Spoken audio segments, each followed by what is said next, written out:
Pada zaman megalitikum sudah hidup dalam masyarakat teratur, peninggalan budaya tersebar di seluruh Indonesia, antara lain ditemukan di Pasemah, Besuki, Gilimanuk, dan Cabenge yang berkembang antara 2000 sebelum Masehi sampai 500 sebelum Masehi.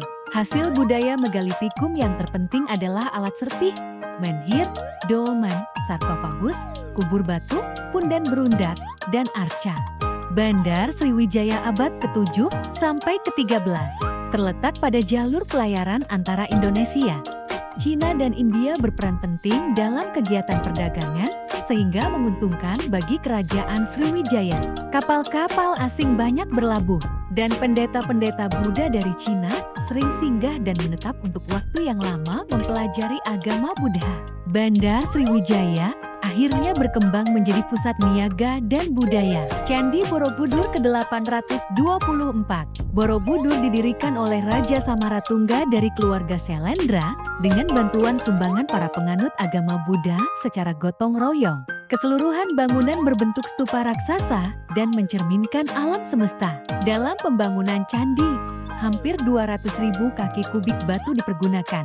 Sejumlah 504 arca Buddha dan 1.555 stupa besar dan kecil melengkapi monumen budaya yang megah ini. Bendungan Waringin Sapta abad ke-11. Setelah Raja Airlangga berhasil menyatukan wilayah kekuasaannya, kemakmuran rakyat ditingkatkan. Kali berantas dibendung dekat Kelagen untuk irigasi, serta menanggulangi banjir. Rakyat setempat ditunjuk untuk memelihara bendungan, dan sebagai imbalan daerah tersebut dibebaskan dari kewajiban membayar pajak. Akibatnya pelayaran Kali Berantas bertambah ramai, dan pelabuhan Ujung Galuh menjadi pusat perdagangan antar pulau. Candi Jawi Perpaduan Sivaisme Buddhisme tahun 1292. Perpaduan Sivaisme dan Buddhisme hasil sinkretisme dapat dilihat pada Candi Jawi yang terletak di Gunung Walirang, di sebelah barat daya Pandakan. Candi ini dibangun pada masa Raja Kartanegara, Raja terakhir Singasari. Puncaknya berbentuk Ratna Stupa, pada bagian atas terdapat arca Buddha Aksobhya, dan di bagian bawah arca Siva Mahadewa.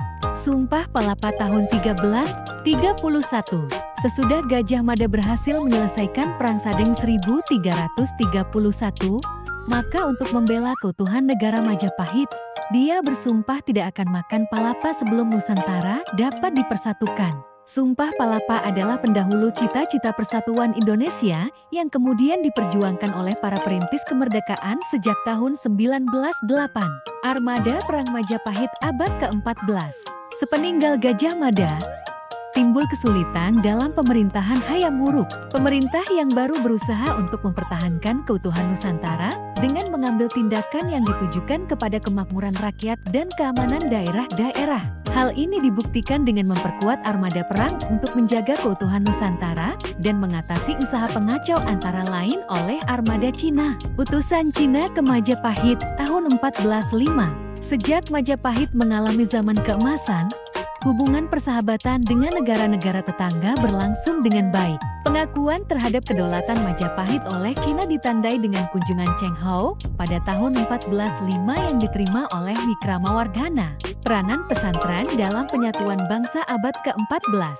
Salah satu cara menyiarkan Islam di Indonesia adalah melalui pendidikan di pesantren atau pondok yang diselenggarakan oleh guru-guru agama, ulama. Kegiatan pesantren-pesantren beserta ulama dalam penyebaran agama Islam dan pengembangan pendidikan masyarakat mempunyai peranan penting dalam proses penyatuan bangsa. Pertempuran pembentukan Jayakarta, 22 Juni tahun 1527, untuk membendung pengaruh Portugis yang sejak awal abad ke-16 telah berkuasa di Malaka, Sultan Trenggono, Demak, mengirim Fathahillah dengan pasukannya dan pada tahun 1527 Fathahillah berhasil merebut Sunda Kelapa sebelum Portugis mendirikan benteng di pelabuhan Sunda Kelapa sesuai perjanjian tahun 1522 dengan Raja Pajajaran. Dalam pertempuran tanggal 22 Juni tahun 1527 di pelabuhan Sunda Kelapa, Fathahillah berhasil mengalahkan ekspedisi Francisco Desa yang dikirim Portugis untuk mendirikan benteng. Nama Sunda Kelapa diganti menjadi Jayakarta, berarti kota kemenangan. Armada dagang Bugis abad ke-15. Pelayaran orang-orang Makassar dan Bugis mulai abad ke-15 sudah meliputi seluruh perairan Nusantara. Gambaran tentang luasnya daerah-daerah yang dikunjungi terlihat dengan jelas pada tulisan tentang hukum laut Amanagapa dan peta laut Bugis, Perang Makassar. Sultan Hasanuddin membuka pelabuhan Makassar untuk negara-negara yang ingin berhubungan dagang dengan Makassar. Perkembangan Makassar dan sikap Hasanuddin yang menjalankan politik perdagangan bebas dengan negara-negara lain menimbulkan pertentangan dengan Belanda yang menjalankan monopoli perdagangan sehingga akhirnya timbul peperangan. Pada tanggal 8–9 Agustus tahun 1668, Sultan Hasanuddin memimpin pertempuran mempertahankan benteng Somba Opu dari serbuan Belanda. Perlawanan Pattimura tahun 1817. Berdasarkan Konvensi London 1814, Belanda berkuasa kembali di Indonesia, serta mengulangi menjalankan monopoli perdagangan dan segala sesuatu yang bersifat eksploitasi dilaksanakan kembali. Rakyat Maluku tidak mau menerima politik monopoli Belanda, dan kemudian mengadakan perlawanan di bawah pimpinan Pattimura. Pada tanggal 15 Mei tahun 1817, Pattimura bersama rakyat penyerbu benteng Durstede di Saparua dan berhasil merebutnya. Perang Diponegoro tahun 1825 sampai ke 1830. Perang yang dicetuskan pada tahun 1825 oleh Diponegoro merupakan salah satu perlawanan rakyat semesta yang berlangsung secara terus-menerus, sehingga Belanda kehilangan sebanyak 15.000 tentara. Dalam pertempuran di sekitar Kali Bogowonto, Diponegoro berhasil mengalahkan pasukan kavaleri Belanda. Dengan perangkat berkedok perundingan, akhirnya Diponegoro ditangkap di Magelang pada tanggal 28 Maret tahun 1830. Perang Imam Bonjol tahun 1821 sampai ke 1837. Sekembalinya para ulama dari Tanah Suci, mereka melihat bahwa keadaan kehidupan masyarakat tidak sesuai dengan ajaran-ajaran Islam.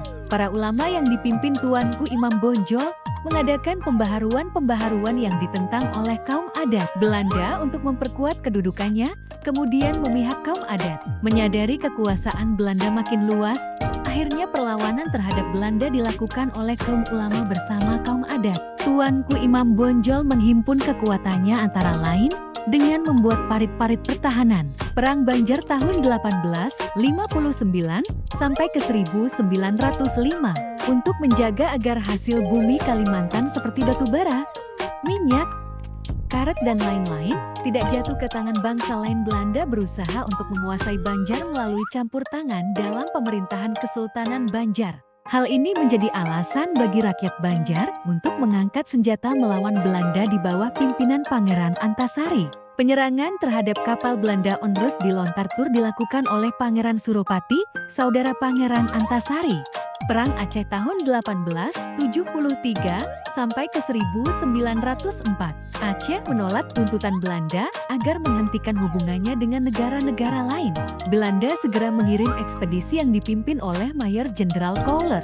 Serangan pertama Belanda gagal. Bahkan panglimanya Kouler gugur dalam pertempuran di halaman Masjid Agung Baitur Rahman, Banda Aceh. Pembakaran Masjid Agung Baitur Rahman semakin menumbuhkan semangat perlawanan rakyat terhadap Belanda. Perlawanan Sisingamangaraja tahun 1877 sampai ke 1907 dengan dalih bahwa Zending sering diganggu oleh pasukan Sisingamangaraja. Belanda melakukan ekspansi ke Tapanuli. Bentrok pertama dengan Belanda terjadi pada tanggal 15 Februari tahun 1878 setelah Sisingamangaraja memberi peringatan kepada pasukan Belanda agar meninggalkan Tapanuli. Perlawanan terhadap Belanda kemudian mendapat bantuan rakyat Aceh dan Minangkabau. Dalam pertempuran di Tangga Batu dekat Balige pada tahun 1884, Sisingamangaraja dapat memukul mundur pasukan Belanda. Pertempuran Jagaraga tahun 1848 sampai ke 1849. Pada tahun 1841, Belanda memaksakan penghapusan peraturan Tawan Karang yang diakui sebagai lembaga hukum adat di Bali, tetapi ditolak oleh Buleleng dan Karangasem. Walaupun dalam serangan Belanda pada tahun 1840, Buleleng dan Karangasem dapat diduduki, namun semangat juang rakyat tetap berkobar dan mereka menyiapkan pertahanan di Jagaraga.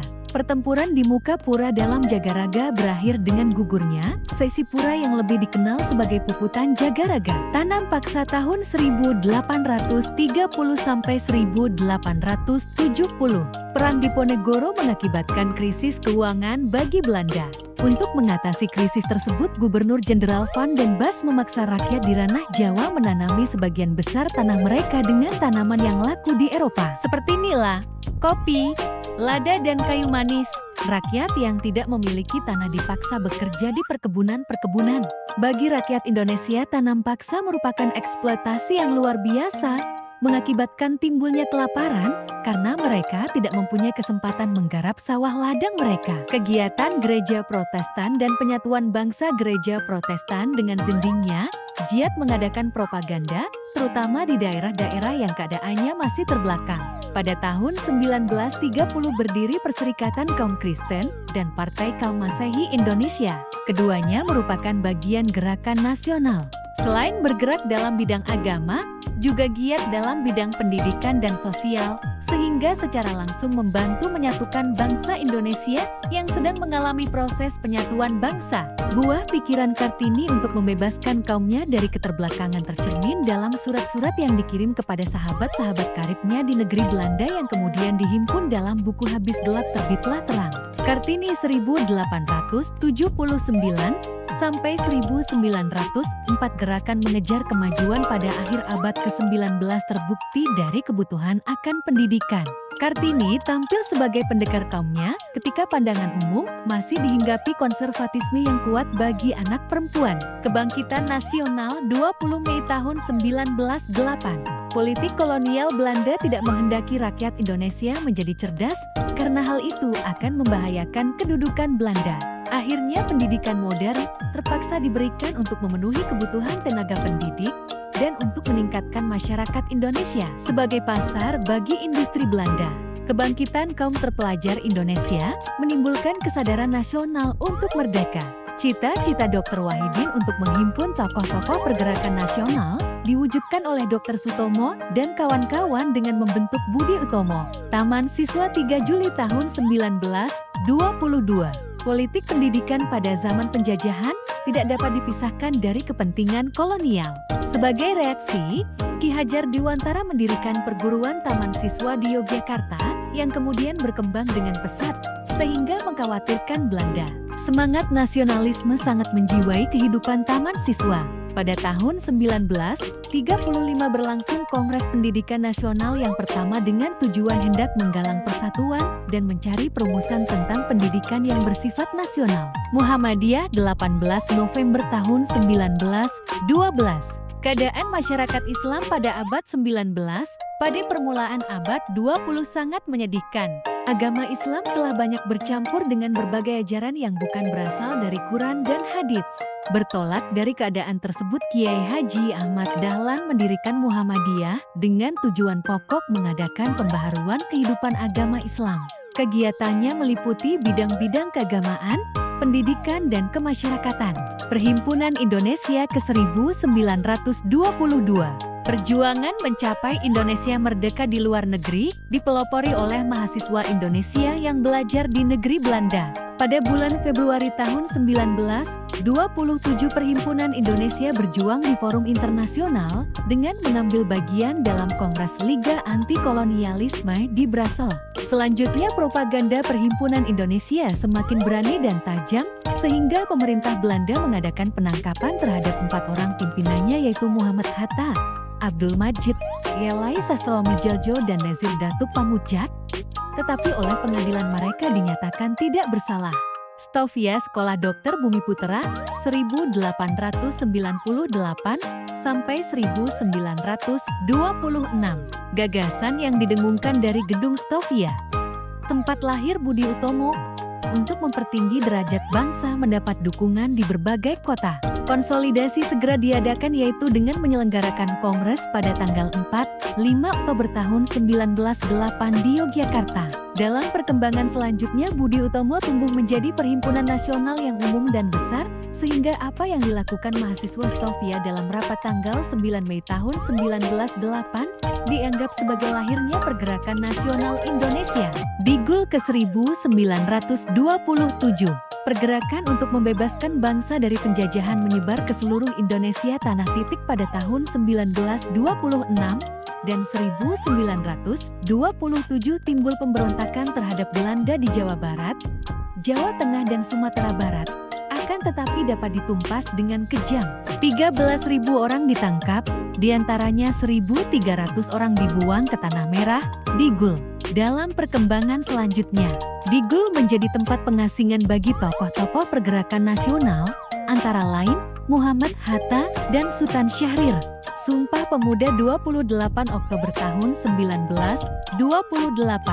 Dalam lingkungan pergerakan nasional Indonesia, para pemuda telah melahirkan berbagai ragam organisasi pemuda yang pada umumnya masih bersifat kedaerahan dan satu dengan yang lain tidak mempunyai hubungan. Iklim persatuan Indonesia mempengaruhi dan mendorong untuk membina suatu pergerakan pemuda yang berjiwa nasional kesatuan. Usaha ke arah itu dilakukan dalam serangkaian Kongres Pemuda. Pada Kongres Pemuda yang kedua dicetuskan Sumpah Pemuda dan dikumandangkan untuk pertama kali lagu Indonesia Raya. Romo Syakarna 1942 sampai 1945. Pada tanggal 8 Maret tahun 1942 Belanda menyerah kepada Jepang di Kalijati, Subang. Untuk memenangkan perang, Jepang kemudian secara paksa mengerahkan seluruh tenaga dan kekayaan bumi Indonesia. Rakyat dikerahkan untuk melaksanakan kerja paksa pada objek vital dan sarana militer. Mereka mengalami siksaan dan tidak mendapat makanan yang cukup, dan akibatnya berpuluh-puluh ribu Romusha menemui ajal di tempat-tempat mereka bekerja. Pemberontakan Tentara Peta di Blitar, 14 Februari tahun 1945. Pada bulan Oktober tahun 1943, pemerintah pendudukan Jepang membentuk Tentara Pembela Tanah Air untuk membela Tanah Jawa yang mendapat sambutan dari para pemuda. Perasaan benci terhadap Jepang semakin mendalam ketika mereka bertugas membangun kubu-kubu pertahanan bersama para Romusha. Menyaksikan penderitaan rakyat serta aspirasi untuk kemerdekaan, Supriyadi memimpin Batalion Peta di Blitar mengadakan pemberontakan dengan menyerbu markas militer Jepang. Proklamasi Kemerdekaan Indonesia 17 Agustus tahun 1945. Mengetahui bahwa Jepang kalah perang, rakyat Indonesia baik para pemuda maupun para pemimpin pergerakan kebangsaan berpacu dengan waktu untuk mewujudkan cita-cita perjuangan, yakni mengumumkan proklamasi kemerdekaan Indonesia selekas mungkin.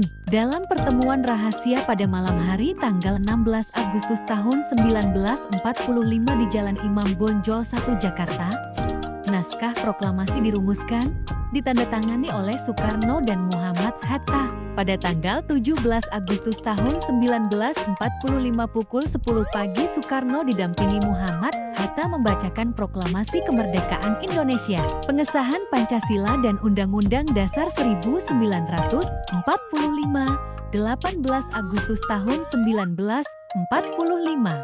Setelah kemerdekaan Indonesia diproklamasikan, para pemimpin bangsa dengan segera menyusun tatanan kehidupan negara. Pada tanggal 18 Agustus tahun 1945, Panitia Persiapan Kemerdekaan Indonesia mengadakan rapat di Pejambon, Jakarta, dapat menghasilkan keputusan yang sangat penting mengenai ketatanegaraan Republik Indonesia, mengesahkan Pancasila sebagai landasan falsafah negara dan Undang-Undang Dasar ke-1945. Rapat juga memilih Soekarno dan Muhammad Hatta menjadi Presiden dan Wakil Presiden Republik Indonesia. Hari lahir ABRI, 5 Oktober tahun 1945.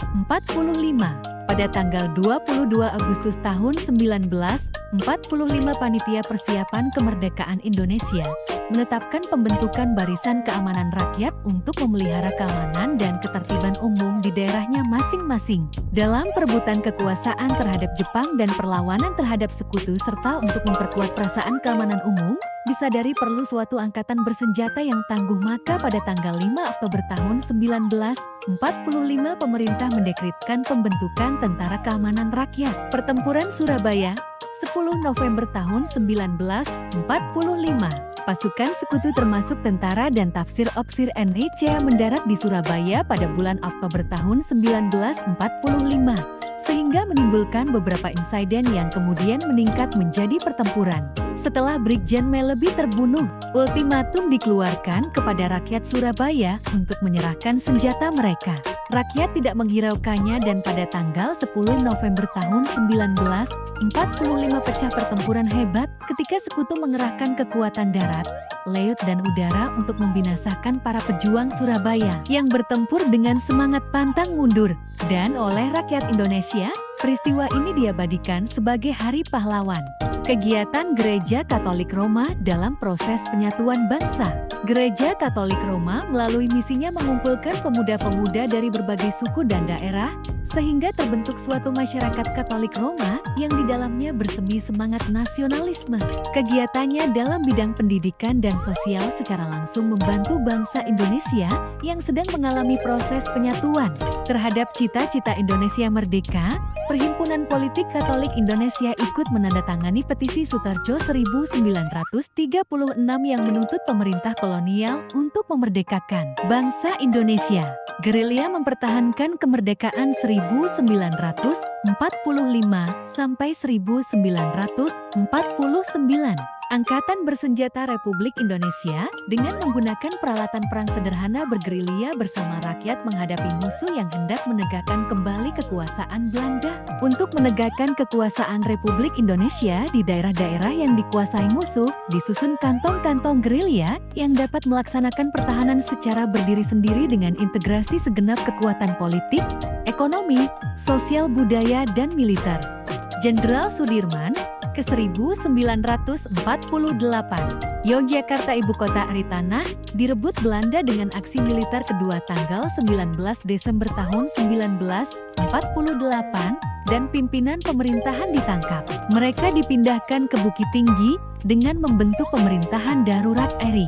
Jenderal Sudirman yang waktu itu dalam keadaan sakit payah memimpin gerilya untuk melanjutkan perjuangan membela kemerdekaan. Jenderal Sudirman baru kembali ke Yogyakarta pada bulan Juli tahun 1949 setelah pemerintah RI dikembalikan ke Yogyakarta sesuai dengan persetujuan antara Indonesia dan Belanda. Pengakuan kedaulatan 27 Desember tahun 1949. Perjuangan gigih rakyat Indonesia melawan agresi militer Belanda serta tekanan Dewan Keamanan PBB memaksa Belanda kembali ke meja perundingan di Jakarta pada tanggal 7 Juli tahun 1949 tercapai persetujuan untuk mempersiapkan suatu konferensi meja bundar yang akan membicarakan pengakuan kedaulatan Indonesia. Dalam KMB di Den Haag, pemerintah Belanda mengakui kedaulatan di Indonesia pada Republik Indonesia Serikat. Upacara pengakuan kedaulatan di Jakarta dipimpin oleh Sri Sultan Hamengkubuwono ke-9 ditandai dengan pengibaran Sang Merah Putih. Kembali ke negara kesatuan, ke-1950, rakyat di setiap daerah menuntut pembubaran negara serikat. Karena tuntutan rakyat secara spontan, beberapa negara bagian menyatakan bergabung dengan Republik Indonesia yang merupakan negara bagian dari RIS. Dalam perundingan antara RIS dengan negara bagian Republik Indonesia, tercapai kesepakatan tentang penghapusan bentuk federal dan berdiri kembali Negara Kesatuan Republik Indonesia yang kemudian diumumkan oleh Mr. Supomo pada tanggal 17 Agustus tahun 1950. Indonesia menjadi anggota PBB 28 September tahun 1950. Dalam kehidupan bersama dan bermasyarakat di dunia, kerjasama antar bangsa dalam suatu wadah adalah sangat berguna untuk memelihara perdamaian dunia. PBB dan organisasi bawah hanya bermanfaat untuk mengatasi sengketa antara negara-negara yang telah merdeka dan mempercepat proses dekolonisasi. Menyadari hal itu dan mengingat bantuan dalam menyelesaikan sengketa Indonesia-Belanda-Indonesia, terdorong menjadi anggota PBB. Konferensi Asia Afrika, tanggal 18-2, 4 April tahun 1955.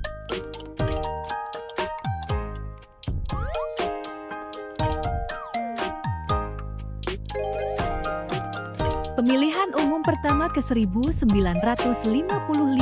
Pemerintah menyadari bahwa pemilihan umum harus dilaksanakan sebagai salah satu sarana demokrasi. Pada tahun-tahun pertama berdirinya, Republik Indonesia harus menghadapi musuh dari luar, sehingga pemilihan umum sulit dilaksanakan. Pemilihan umum dilaksanakan di seluruh Indonesia, diikuti oleh 48 partai politik untuk memilih wakil-wakil rakyat di Dewan Perwakilan Rakyat tanggal 29 September tahun 1955 dan untuk memilih wakil-wakil rakyat di Dewan Konstituan pada tanggal 15 Desember tahun 1955. Pembebasan Irian Jaya 1 Mei tahun 1963. Upaya mengembalikan Irian Jaya ke pangkuan Republik Indonesia melalui perundingan selalu gagal. Ketika Belanda bermaksud membentuk pemerintah boneka Irian Jaya, Presiden Soekarno mengumumkan Tri Komando Rakyat pada tanggal 19 Desember tahun 1961 di Yogyakarta. Setelah Komando Mandala melaksanakan operasi militer, Belanda terpaksa menyerahkan Irian Jaya melalui PBB. Pada tanggal 1 Mei tahun 1963 berlangsung upacara penyerahan Irian Jaya kepada Indonesia yang diwakili oleh Sujarwo Kondro di Jayapura. Hari Kesaktian Pancasila 1 Oktober tahun 1965.